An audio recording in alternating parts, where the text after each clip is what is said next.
5 থেকে 6 ঘন্টা রোদে দিয়ে যে এত সুন্দর আমসত্ত্ব তৈরি করা যায়, আজকে এই রেসিপিটি না দেখলে কিন্তু জানতেই পারবেন না। নমস্কার বন্ধুরা, কিচেন অপশনটাই চ্যানেলে আপনাদের স্বাগত।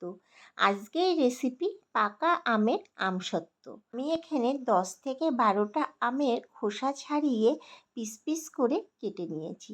আঠির থেকেও যতটা পেরেছি কেটে নিয়েছি। এখন আমগুলোকে একটা মিক্সি জারের মধ্যে দিয়ে পেস্ট করে নিলাম। দেখুন কত সুন্দর পেস্ট হয়ে গেছে। এবার গ্যাসের উপরে একটা কড়াই বসিয়ে দিয়েছি। কড়াইটা বেশ ভালোভাবে গরম হয়ে গেলে আমের পাল্পটাকে কড়াইয়ের মধ্যে দিয়ে দিলাম।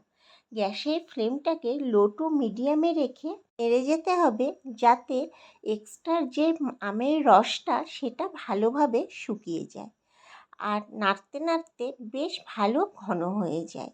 আমি এখানে 10 মিনিট মতো নেড়ে নিচ্ছি। আমার এখানে আমটা যেহেতু খুব মিষ্টি ছিল, এর জন্য কোনো চিনি ব্যবহার করিনি। আপনারা চাইলে একটু চিনি ব্যবহার করতে পারেন, তবে চিনি ব্যবহারের কোনো প্রয়োজন হয় না আম যদি মিষ্টি থাকে। যখন দেখবেন এরকম ঘন হয়ে আসছে, তখন বেশ ভালোভাবে কিন্তু নেড়ে যেতে হবে, যাতে তলা থেকে লেগে না যায়। আমি আপনাদের 15 মিনিট পর দেখাচ্ছি, আপনাদের ঘনত্বটা দেখিয়ে দিলাম। এখন একটু উষ্ণ ঠান্ডা করে একটা থালার মধ্যে আমি কিছুটা তেল ব্রাশ করে নিয়েছি। এর মধ্যে দিয়ে দিলাম 5 থেকে 6 হাতা আমের পাল্পটাকে। এবার বেশ ভালোভাবে নাড়িয়ে সেট করে নিলাম। এখন 5 থেকে 6 ঘন্টা রোদে দিলেই কিন্তু আমসত্ত্ব তৈরি হয়ে যাবে।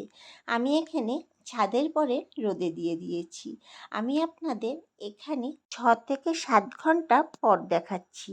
এই ধরুন সকালে দিয়েছিলাম, বিকেলে রোদ কমলে নিয়ে এসেছি। দেখুন আমের পাল্পটা যদি কড়াইতে সঠিক নাড়া হয়, আমসত্ত্ব কিন্তু এমনিই দেখুন উঠে আসবে। এখানে দেখুন থালার থেকে আমসত্ত্বটা কতটা সরে এসেছে। যেইটুকু আটকে ছিল সেইটুকু ছুরি দিয়ে আমি একটু ছাড়িয়ে নিলাম। এবার দেখুন খুব সহজেই কিন্তু উঠে যাবে। এত সুন্দর আমসত্ত্ব যে এত সহজেই তৈরি করা যায়, বাড়িতে তৈরি না করলে কিন্তু বুঝতে পারবেন না। একদম সুন্দর উঠে গেছে। এখন পিস পিস করে কেটে নেব। পিস পিস করে কেটে এইভাবে আমি রোল করে নিচ্ছি। এইভাবে রোল করে পরের দিন একটু কয়েক ঘন্টা রোদে দেওয়ার পর কৌটোয় ভরে রাখতে হবে। দেখুন তৈরি হয়ে গেল একদম সুন্দর আমসত্ত্বের রেসিপি। এই আমের সিজন থাকতে থাকতেই কিন্তু একবার হলেও বাড়িতে তৈরি করে দেখবেন। তৈরি করার পর যখন এত সুন্দর তৈরি হবে, তখন কিন্তু নিজেদের মনটাই ভরে যাবে।